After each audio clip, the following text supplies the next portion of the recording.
নমস্কার বন্ধুরা, নতুন রেসিপিতে আপনাদের স্বাগত। আজকে আমি আবার একটা অন্যরকম রেসিপি নিয়ে এসেছি। আজকে আমি করে দেখাবো মোচা। আমি এই মোচা একটা বড় বড় মোচা নিয়েছি কেটে। আর কিভাবে এই মোচাটা রান্না করব বা কি দিয়ে রান্না করব, প্রথমে আমি মোচাটা কেটে বেছে ধুয়ে নেব, তারপরে বলবো কি কি উপকরণ দেবো আর কি দিয়ে মোচা রান্না করব। প্রথমে আমি মোচাটা আগে ছাড়িয়ে নেব। মোচার উপরের খোসাগুলো সব ছাড়িয়ে নিয়েছি। আর এই ভেতরের অংশটা ছাড়াবো না, এটা কেটে দিয়ে দেবো। আর অনেকেই মোচা কাটার ভয়ে মোচা খেতে চান না। খুব সহজ উপায়ে কিভাবে মোচাটা ছাড়ানো যাবে সেটাই দেখাবো। এই যে আমি এরকম মোচার একটা খোলা নিয়ে নিয়েছি, দিয়ে এই যে এইভাবে ধরে এরকম টানবো, তাহলে এই যে এই অংশগুলো, শক্ত অংশগুলো বেরিয়ে আসবে। আর এইগুলো একটু হাতে করে এরকম করে দিলেই হয়ে যাবে, তাড়াতাড়ি কাটা হয়ে যাবে। আমি এইভাবে প্রত্যেকটা মোচা এই যে এরকমভাবে করে কেটে নেব। দেখুন বন্ধুরা, আমি মোচা কেটে একবারে ধুয়ে নিয়ে এসেছি। আর আজকে আমি মোচাটা রান্না করব কাঁচা ছোলা বাদাম দিয়ে।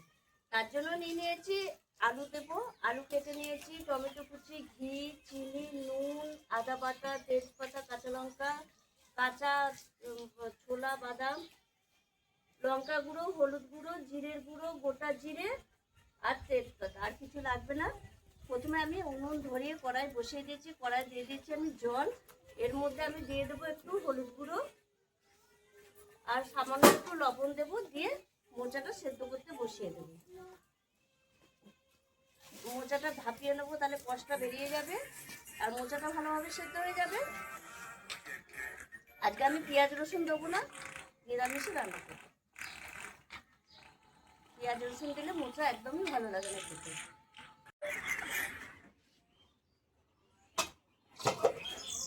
এই দেখুন বন্ধুরা, 5 মিনিট আমি এইভাবে সেদ্ধ করে নিয়েছি, ভাপিয়ে নিয়েছি, আর মোচা ভালোভাবে সেদ্ধ হয়ে গেছে। এবার আমি জলটা গালিয়ে নেবো, নামিয়ে নেবো।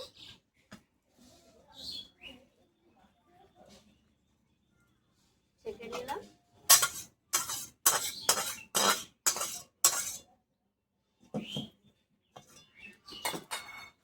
কড়াইটা একটু মুছে নেবো, নাহলে তেল দিলে লেগে থাকবে। আগে জল দিয়ে ধুয়ে নেবো কড়াইটা।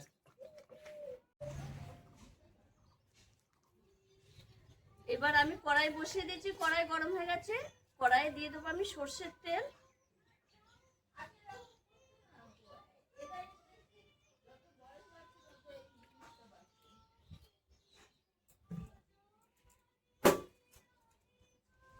ফোড়নে দিয়ে দেবো তেজপাতা,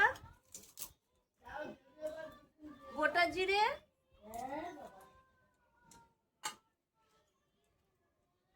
ফোড়নটা একটু নেড়ে ছেড়ে নেবো।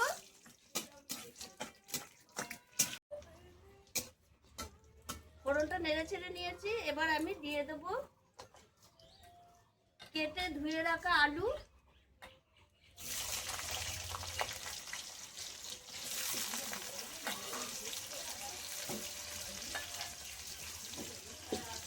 এর মধ্যেই আমি দিয়ে দেবো এই ছোলা বাদামটা। তাহলে শুধু তেলে দিলে ছোলা বাদামটা ফুটে ওঠে। আর এটা একটা সেদ্ধ করে নেওয়া যেত, কিন্তু আমি সেদ্ধ করবো না, কাঁচাই দেবো। এই আলুর ওপর দিয়ে দেবো, তাহলে ভাজা হয়ে যাবে, ফুটবেও না। আর এর ওপর দিয়ে দেবো আমি টমেটো কুচি, স্বাদ মতো লবণ দেবো,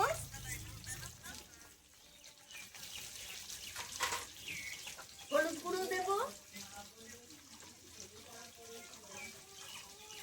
আর এখানে কাঁচা পাকা লঙ্কা, এরকম কাঁচা পাকা লঙ্কা দুটো ভেঙে দেবো। দিয়ে আমি আলুর সঙ্গে ছোলাটা একটু ভালো করে ভেজে নেব। আলুর সঙ্গে ছোলা আমি 5 মিনিট মতো ভালো করে ভেজে নিয়েছি। এবার ছোলাটাও সেদ্ধ হয়ে গেছে আর আলুটাও হাফ সেদ্ধ হয়ে গেছে। এবার আমি দিয়ে দেবো আদা বাটা, জিরে গুঁড়ো, লঙ্কা গুঁড়ো, স্বাদ ব্যালেন্সের জন্য চিনি দেবো, দিয়ে একসঙ্গে মশলাটা ভালো করে একটু কষিয়ে নেব। মশলা ভালো করে কষানো হয়ে গেছে আর আলুগুলো দেখুন বন্ধুরা একদম গলে গেছে। আর মশলা এবার তেল ছেড়ে দিয়েছে। এবার আমি মোচাটা দিয়ে দেবো।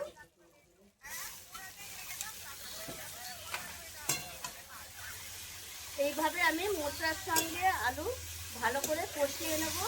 মানে কষাতে কষাতে মোচা হয়ে যাবে, আমি মোচাতে জল দেবো না। এইভাবে আমি মোচা দিয়েছি আলুর সঙ্গে, আমি এই 10 মিনিট মতো একটু নেড়ে চেড়ে ভালো করে কষিয়ে নেব, তাহলে মোচা হয়ে যাবে, জল দেওয়ার কোনো প্রয়োজন নেই। এই দেখুন বন্ধুরা, আমি 10 মিনিট ভালোভাবে এইভাবে আমি মোচাটাকে রান্না করে নিয়েছি। আর আপনারা যদি মোচাতে জল না দিতে চান আমার মতো, আমি যে মোচাতে জল দিইনি, তার জন্য জ্বালানিটা মিডিয়ামে রাখতে হবে। মিডিয়ামে রাখলে রান্নাটা ভালো হবে, আর মোচাটা তলা দিয়ে লেগেও ধরবে না, আর রান্নাটাও সুন্দর হবে খেতে। আপনারা দেখতেই পাচ্ছেন কত সুন্দর হয়েছে মোচা রান্নাটা। এবার আমি নামাবার আগে একটু ঘি দিয়ে দেবো, যেহেতু একটু নিরামিষ মোচা, তাই ঘি দিয়ে দিলে অসাধারণ লাগে। আর যারা ঘি পছন্দ করেন না তারা দেবেন না, কিন্তু ঘিটা দিলে খেতে খুব ভালো লাগে, মোচা নিরামিষ মোচা তো। এবার আমি নামিয়ে নেবো, হয়ে গেছে। আর দেখুন বন্ধুরা, মিডিয়াম আঁচে রান্না করেছি বলে তলায় লেগেও ধরেনি, দেখতেই পাচ্ছেন।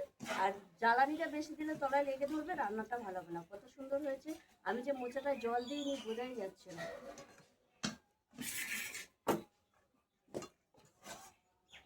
নামিয়ে নেব।